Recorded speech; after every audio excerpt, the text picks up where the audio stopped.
Chers auditeurs et auditrices de notre belle radio Sainte-Marie, future Radio Maria Libreville, nous continuons notre parcours de carême qui tirera bientôt à sa fin. Aujourd'hui, le chanoine Arnaud Jaminet nous parlera d'un autre péché capital, à savoir le péché capital de la paresse, qui nous nuit beaucoup car il nous fait ne pas atteindre les objectifs, les missions, les vocations auxquelles nous sommes destinés de la part du Seigneur. Alors, écoutons cet enseignement et tirons-en le plus grand bien pour notre marche chrétienne durant ce temps de carême. Que Dieu vous bénisse abondamment. On se retrouve tout juste après.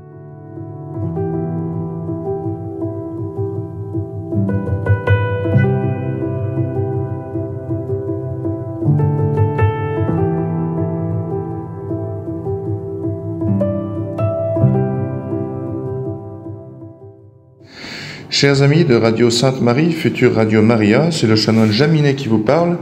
Et aujourd'hui, nous allons parler d'un autre péché capital, à savoir la paresse.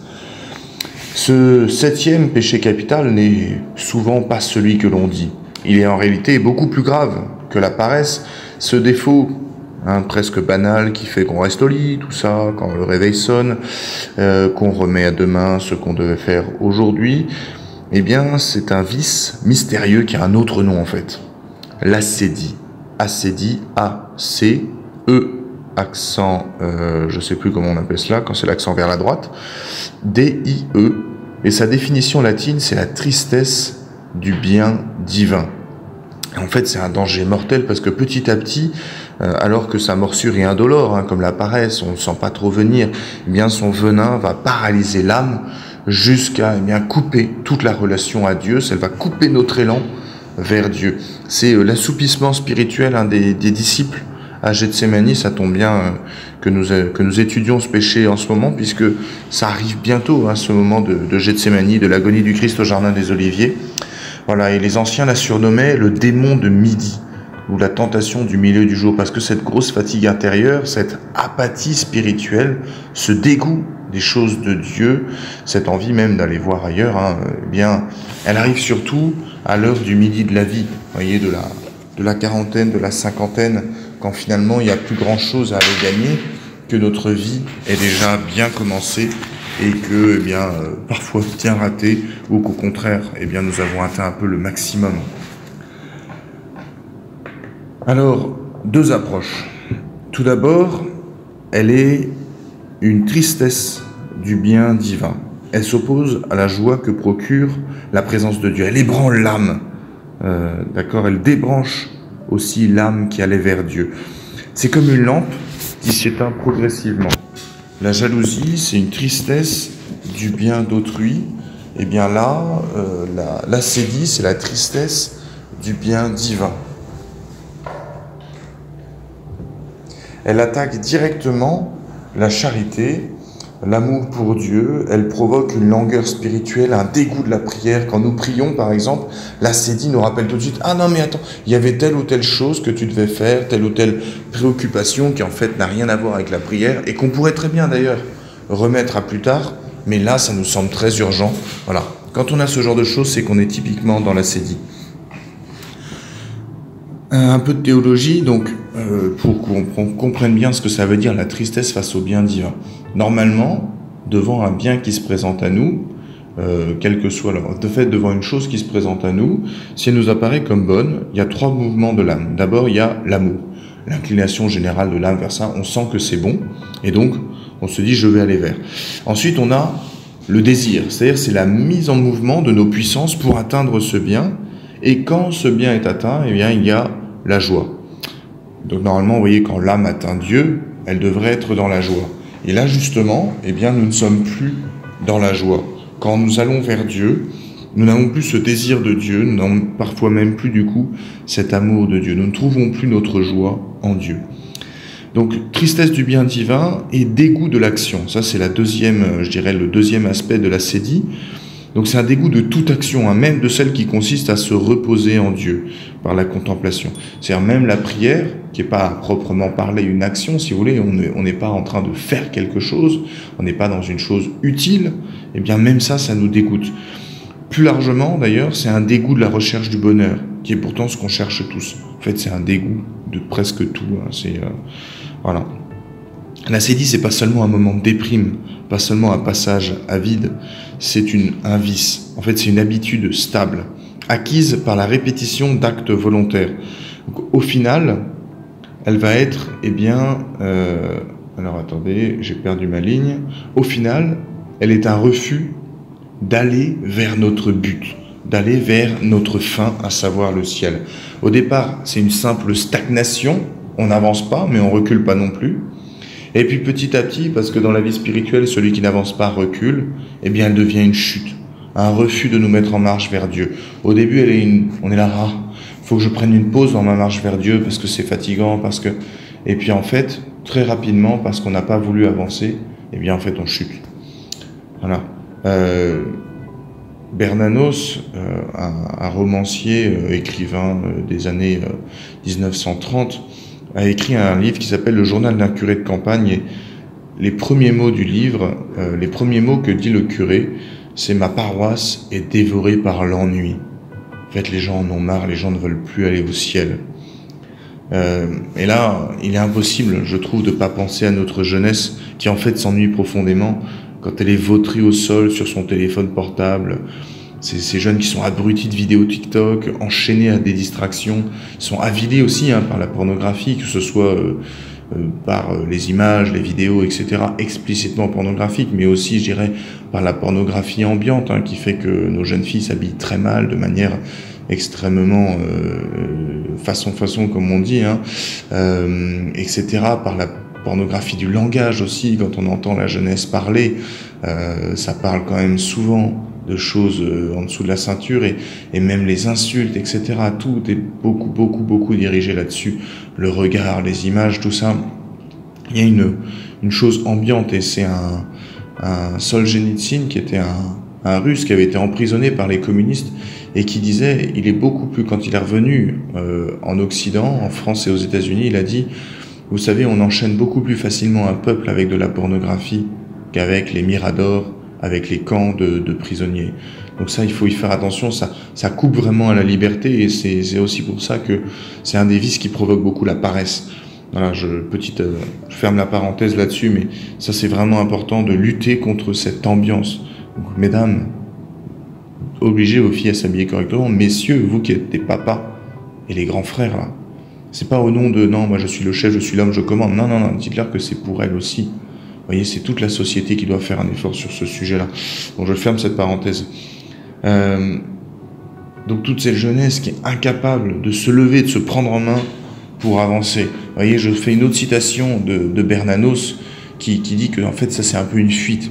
Et il dit ceci: que fuyez-vous donc ainsi? Hélas, c'est vous-même que vous fuyez. Chacun de vous se fuit soi-même, comme s'il espérait courir assez vite pour sortir enfin de la gaine de sa peau. On ne comprend absolument rien à la civilisation moderne si l'on n'admet pas d'abord qu'elle est une conspiration universelle contre toute espèce de vie intérieure. Hélas, la liberté n'est pourtant qu'en vous, imbécile. Voilà, fin de citation. Alors voyons maintenant en quoi c'est un péché capital. Nous avons vu que c'est important, qu'il faut lutter contre, parce que vraiment ces effets sont néfastes et on les ressent partout. Maintenant, voyons pourquoi c'est un péché capital. C'est un péché capital, je rappelle, c'est un péché qui veut dire caput capitis en latin, c'est la tête. C'est un péché qui est la tête de beaucoup d'autres. Le Christ est notre tête, nous sommes les membres de son corps mystique, lui il en est la tête. Un péché capital, il est la tête d'un certain nombre de membres qui sont, qui vont être, je dirais, le corps mystique du péché, qui vont être, c'est en ce sens-là qu'on dit que c'est un péché capital, c'est qu'il en provoque beaucoup d'autres. Il est à la tête comme un chef de beaucoup d'autres péchés. Oui, l'expression corps mystique, c'est pas génial pour parler du péché. Donc, ça commence d'abord par la procrastination. En gros, c'est le fait de remettre à demain. Pro, en latin, c'est pour, cras, demain. Donc, c'est pour remettre à demain. Alors, attention, celui qui procrastine, celui qui est dans l'acédie n'est pas toujours affalé dans un fauteuil à rien faire. Parfois, il est extrêmement actif, il court, il bouge partout, il s'enivre d'occupations qui lui font oublier l'unique nécessaire, le bon Dieu, ou alors qui vont combler son vide intérieur. Voilà. ce refus de la finalité du ciel, ce refus que notre but c'est le ciel, s'exprime souvent dans une fuite de Dieu. Je prends un autre exemple.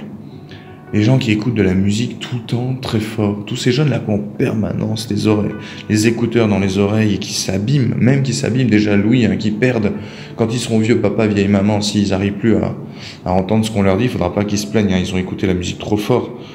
Ben écoutez, ça étouffe la voix de Dieu dans l'âme. Vous voyez, même dans notre prière, c'est bien d'écouter la louange, mais de temps en temps, il faut savoir faire silence. Parce que sinon, on prend la place de Dieu. Même quand nous prions, sachons ne pas tout le temps parler. Sachons éventuellement ménager du temps à Dieu en silence, pour qu'il puisse éventuellement nous parler s'il en avait envie. Et on raconte souvent l'histoire de cette religieuse qui arrive un jour devant le bon Dieu à l'oraison et qui lui dit « Ah mon Dieu, aujourd'hui, non, j'ai rien à vous dire. » Et que le bon Dieu lui a répondu « Ah bah tant mieux, je vais enfin pouvoir en placer une. » Vous voyez, ça c'est important aussi. Il ne faut pas étouffer la voix de Dieu dans notre âme. Pareil, il ne faut pas chercher des compensations. Souvent, le plaisir protège momentanément de l'angoisse. L'angoisse de se retrouver seul face à soi-même, seul face à notre misère. En fait, au contraire, quand on est seul face à notre misère, c'est là qu'on se rend compte qu'on a besoin de Dieu et qu'on repart vers Dieu. Donc plus que la paresse, l'acédie est mère de tous les vices parce qu'elle entraîne à trouver des compensations de plus en plus extrêmes à l'ennui et au désespoir. Je pense que les choses les plus évidentes, c'est la drogue, l'alcool, le sexe, les jeux d'argent aussi. Voilà, ces choses-là vont essayer de combler notre ennui. Par ailleurs, l'acédie, elle va remplacer le service de Dieu par la servitude de l'activisme. Et on va faire des tas de choses pour s'occuper, au lieu de faire le peu que le bon Dieu nous demande. Ça, je crois que c'est Charles Péguy, un poète, qui disait, qui mettait dans la bouche de Dieu cette parole: « Vous feriez tout pour moi, excepté ce peu d'abandon qui est tout pour moi. » Voilà. Ça, le bon Dieu souvent est comme ça, et nous, on fait pas, en fait, on correspond pas à ce qu'il demande. Alors, elle va mêler un sentiment de frustration et d'agressivité. Frustration de ce que nous faisons mal ou de ce que nous ne faisons pas du tout. Agressivité qui va être conséquente de notre frustration et qui va aussi s'exprimer devant le bien que les autres font. Et nous, on va dire « Ah, mais moi, je ne fais pas, etc. » Et donc, on va être énervé, on va être agacé. Voilà. Et la suite logique de la frustration, c'est l'énervement contre tout et tout le monde. Voilà. Sans forcément que les autres aient de tort. Mais vous voyez, du coup, ça va nous entraîner à manquer à la charité. Ça entraîne aussi donc la peur de se retrouver seul face à Dieu ou face à soi-même, ça je l'ai déjà dit. C'est pour ça qu'il y a toute cette agitation intérieure, cette quête perpétuelle de nouveauté qui remplace la joie de servir et de continuer à servir. L'inconstance, le manque de fermeté dans les résolutions. On peut ajouter aussi, ça va aller jusqu'à l'indifférence dans les choses de la foi, la rancœur aussi, qui peut aller jusqu'à la méchanceté délibérée. Alors, comment distinguer l'acédie de la paresse? Autrefois, en fait, ça avait un seul nom, c'était l'acédie. Et aujourd'hui, on va dire acédie, c'est la paresse ou la mélancolie. Bon, l'acédie, c'est plus grave, d'accord? Parce que c'est un dégoût, en fait, de tout et de Dieu. Alors que le paresseux, fondamentalement, c'est celui qui ne fait que ce qui lui plaît. Donc, c'est quand même quelqu'un qui a du goût pour certaines choses. Donc, le paresseux n'est pas dans un état aussi grave, parce que s'il retrouve le goût de Dieu, il va se mettre en marche vers Dieu. Le problème de l'acédique, c'est que ça va être très difficile pour lui de retrouver le goût de Dieu, puisque c'est précisément ça qu'il a perdu. Voilà, donc il est capable, celui qui est paresseux, de faire beaucoup, voire trop, et même de s'épuiser, en remettant à demain les choses prioritaires qui lui sont imposées. Il n'aime pas faire ce qu'il doit, il veut faire ce qu'il veut. Voilà, l'acédique, il ne veut rien faire du tout. Alors parfois on a tendance à la confondre avec la dépression, parce que ça a les mêmes symptômes. Sauf que la dépression, elle est subie, c'est une maladie, tandis que l'acédie, c'est un péché, c'est un mal dont on est responsable. Dans l'acédie, la capacité à agir, elle demeure, c'est juste qu'on ne veut pas. L'acédie, elle brise l'élan vers Dieu, l'espérance du ciel, alors que la dépression, elle ne touche pas directement la relation à Dieu. Donc le critère pour discerner, c'est le suivant, c'est y a-t-il une diminution de l'amour pour Dieu, une diminution du don de soi? Voilà, si c'est vrai, ben écoutez, on est dans l'acédie, sinon on est dans la dépression. Le dépressif, c'est celui qui ne peut pas s'en sortir seul. L'acédique, c'est celui qui ne veut pas s'en sortir tout court. Alors maintenant, voyons comment elle se dissimule, l'acédie. D'abord, elle se justifie, souvent par la suractivité. Mais non, mais je fais plein de trucs. Ben oui, mais en fait, on s'en fiche, c'est pas ce qu'on te demande. Voilà. Dans la vie spirituelle aussi, vous voyez, on peut l'avoir. ce qu'on appelle le speed zapping. Par exemple, on va changer de paroisse, on va changer de confesseur. Ah oui, mais tel autre, là, il prêche mieux. Et puis finalement, non, au bout de 3 semaines, non, c'est d'autres qui prêchent bien, etc. De groupes de prière aussi, on va vers les communautés nouvelles. Vous voyez, souvent, les gens qui vont vers les sectes du réveil, et puis ils y vont 1 fois, 2 fois, et puis ils changent, et puis ils se trouvent le pasteur machin, l'homme de Dieu truc, bidule. Ça fait les pseudo-hommes de Dieu, les pseudo-églises, les pseudo-trucs. C'est pas les choses de Dieu, tout ça. Et donc, vous voyez, d'ailleurs, on voit, ça change, ça bouge, c'est ultra mobile. C'est pas Dieu. Dieu ne fait pas ça. Dieu s'implante. Dieu vit avec notre temps, notre rythme à nous. Et notre rythme à nous, c'est le même que celui de la nature qui pousse ses racines tranquillement. Voyez. Donc voilà, faut faire attention à ça. Quand on est trop tenté de changer comme ça, d'aller un dimanche dans une paroisse, un dimanche dans une autre, qu'on n'est pas capable de se stabiliser, attention, symptôme de l'acédie. L'habitude aussi, qui va dissimuler l'acédie. Oh, c'est pas si grave, de pas tenir une résolution. Puis je l'ai pas tenue aujourd'hui, et puis je l'ai pas tenue hier, bon allez, c'est pas si grave, et puis je la tiendrai pas demain du coup. Ou alors je remets telle chose à demain, et puis je le remets 1 fois, puis 2 fois, et puis 3 fois, et puis toute ma vie en fait à la fin. Et donc ça c'est très dangereux parce on se dit bon allez, ça va, et on ne voit pas que notre état empire chaque jour. Voilà. C'est comme le malade qui refuse de voir sa maladie, le médecin qui refuse de dire au malade qu'il est malade, etc. Arrivera un moment où il sera trop tard. Il y a aussi la complicité du monde ambiant. On est dans une société de loisirs. Et dans la vision chrétienne, vous voyez, le repos, c'est le prélude à l'action. Le loisir, c'est le moyen de reprendre l'action et de la poursuivre avec plus de vigueur. Dans la vision d'aujourd'hui, le loisir, c'est le but. C'est le repos, c'est l'objectif qui succède au travail au moment où on ne fait pas ce qui nous plaît. Voilà. Et donc on vise le loisir. Ah, mais j'ai bien mérité de me reposer. Mais mon ami, le repos, c'est en vue de reprendre le travail, c'est pas pour ne plus rien faire. On attend tous la retraite avec impatience. Non.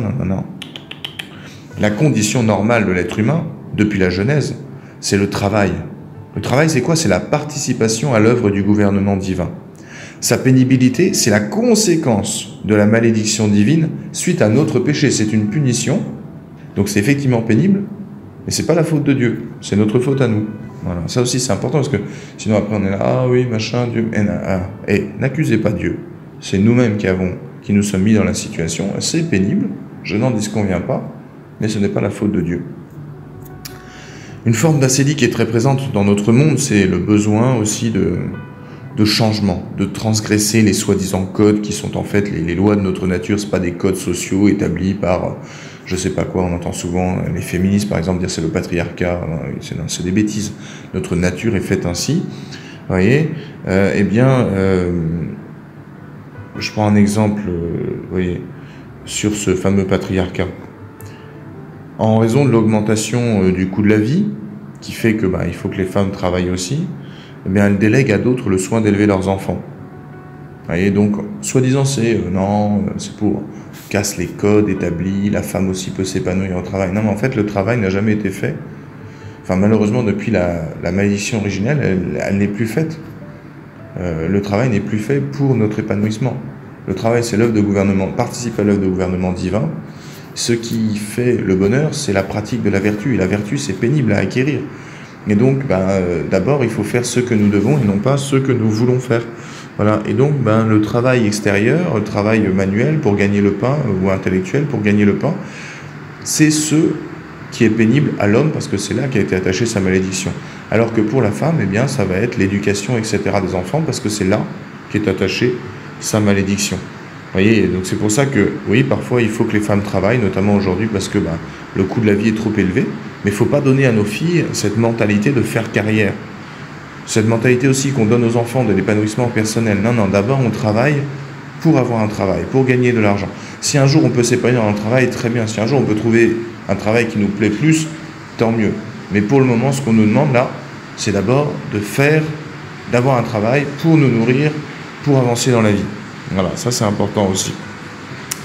Voilà. Ça c'est un petit aparté qui touche moins le Gabon, mais petit à petit on sent que cette mentalité occidentale commence à venir ici aussi. Le mal de notre époque aussi, c'est de ne plus croire à la grandeur de notre vocation et la possibilité de la réaliser. On ne veut pas croire que Dieu se préoccupe de nous. Ouais. Alors non, Dieu a autre chose à faire, etc. Non, c'est faux. Dieu s'occupe de nous et donc effectivement, il nous demande des choses. Dieu ne se désintéresse pas de nous. Parfois aussi, l'acédie va se greffer sur une blessure d'enfance, un conflit, etc. Alors on va fuir tout conflit, voilà. On va chercher une solitude constante pour assurer notre tranquillité. Et en fait, on va être techniquement dans le dégoût de l'action.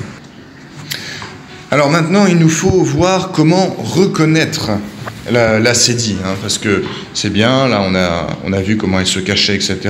Maintenant, on va essayer de la reconnaître. Tout d'abord, eh bien, quand nous sommes impatients, vous voyez, le dégoût du temps long. Tout, normalement, chez l'être humain, c'est plutôt les choses du temps long. Eh bien, quand il y a ce dégoût, le dégoût de la persévérance, quand on veut tout de suite, comme les adolescents, eh bien là, c'est pas bon. C'est qu'a priori, on est dans l'acédie, pardon. L'instabilité aussi, c'est quand on veut tromper l'ennui. On pense toujours que l'herbe est plus verte ailleurs, de l'autre côté de la barrière. La dispersion, la diversion, quand on fait tout sauf ce que l'on doit. Quand on remet tout en question, ça c'est vraiment, pour le coup, c'est très très adolescent. C'est l'adolescent qui découvre l'autonomie et qui ne comprend pas que ce n'est pas l'indépendance, qu'il a encore besoin de papa-maman, etc. Et qui revient chez sa maman dès qu'il est malade. Voilà, ça c'est l'adolescent. Quand on remet tout en question comme ça, c'est l'acédie. Pareil, à 40-50 ans, quand on arrive à la moitié de la vie, j'en parlais au début, que la carrière est au sommet, qu'il n'y a plus de marche à monter, quand on stagne, en attendant de descendre vers la tombe, eh bien, là aussi, c'est là qu'il peut y avoir l'acédie peut se glisser. C'est le goût démesuré pour la détente aussi. Vous voyez, dès qu'il y a le moindre effort intellectuel, etc., à fournir, eh bien là, oh non, c'est trop dur. Quand on s'endort, par exemple, pendant l'homélie, et que la seule chose qui nous ramène un petit peu, c'est soit que le prêtre parle très fort, fait des éclats de voix ou raconte des histoires.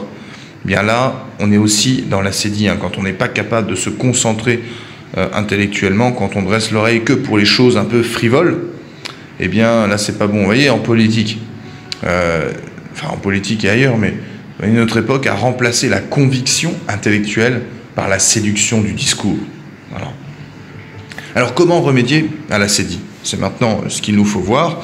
D'abord, il faut retrouver notre vocation d'enfant de Dieu. Malheur à celui qui n'a plus rien à désirer. Il faut vivre l'instant présent. Il ne faut pas idéaliser le passé ou rêver le futur. Saint François de Sales nous dit « À chaque jour suffit sa peine, son cantique et sa demi-lumière ».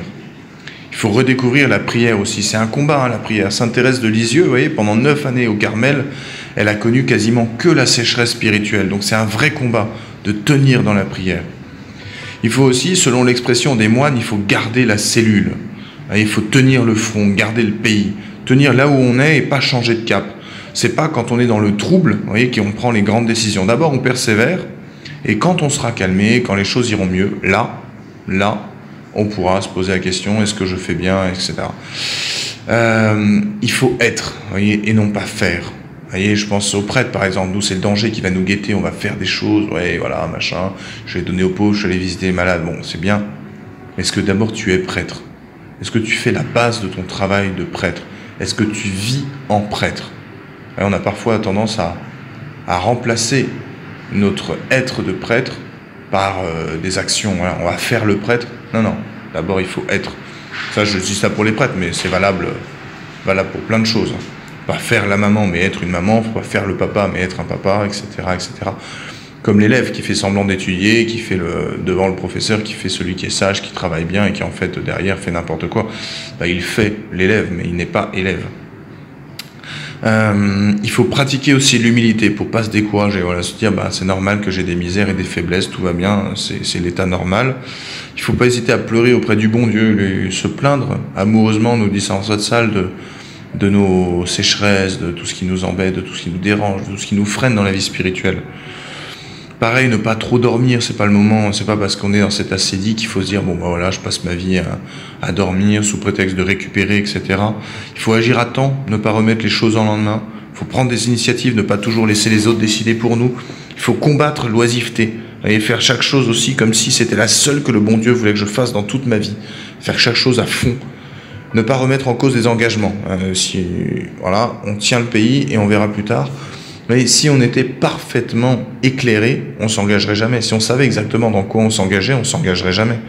Voilà, donc ça c'est souvent le cas pour le mariage. Ah oui, mais je me rendais pas compte de ceci et de cela, et puis on n'était pas trop jeune pour comprendre ceci ou cela. Oui, si tu savais tout, tu te serais jamais engagé. Donc voilà. Il faut pas hésiter à chercher un accompagnateur spirituel, un prêtre de préférence. C'est les prêtres qui sont mandatés pour cela, pour participer au gouvernement du peuple de Dieu. Je sais qu'aujourd'hui, c'est souvent une idée qui est battue en brèche, mais malgré tout, c'est quand même vrai. Hein, voilà, donc trouver des prêtres. Voilà, les diacres, c'est gentil, mais ils sont encore en formation. Ils sont déjà en ministère, mais ils sont encore en formation. Trouvez des prêtres. Et plus votre cas est difficile, plus vous devrez trouver un prêtre expérimenté. Vous voyez, c'est pas... voilà, je pense à ça, mais les problèmes des jeunes filles de 26 ans, c'est pas aux diacres de les gérer, c'est aux vieux prêtres de 50, 60 ans qui ont plus d'expérience, plus de prudence, etc. Voilà, il faut pas non plus courir de risques. Où en étais-je? Ah oui, et puis il faut méditer sur la passion du Christ et méditer sur les souffrances de notre Seigneur. Nous ne sommes pas seuls dans ce combat. Voir aussi que notre Seigneur, bien dans son agonie, a demandé « Père, si ce calice peut s'éloigner de moi », donc voir que nous ne sommes pas les seuls à nous dire « Oh, l'épreuve est trop lourde à porter ». Notre Seigneur a porté l'épreuve avant nous et elle était beaucoup plus lourde que la nôtre. Alors, vous voyez, il faut tenir, voilà, faut faire comme lui, il faut tenir.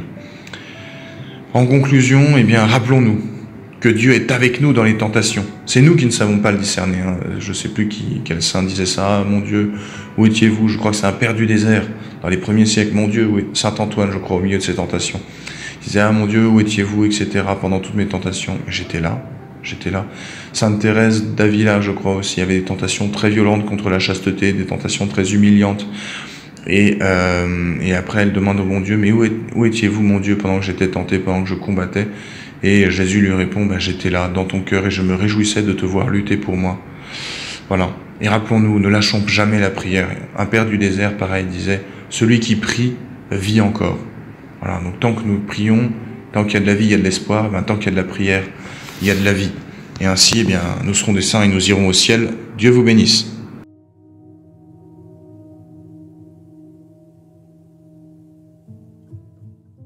Chers auditeurs et auditrices de notre belle radio Sainte-Marie, vous avez écouté cette belle catéchèse donnée par le chanoine Arnaud Jaminet, vicaire à la paroisse Notre-Dame de Lourdes, située à Estéfo.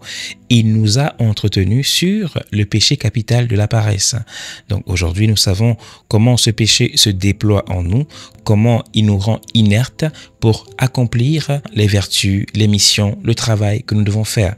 Désormais, nous avons les outils, les armes, les astuces pour nous débarrasser de la paresse dans notre vie. Avançons sur le chemin de la sainteté par la grâce de notre Seigneur Jésus-Christ. Bonne fin du temps de carême à chacun et à chacune d'entre vous et déjà, joyeuse Pâques.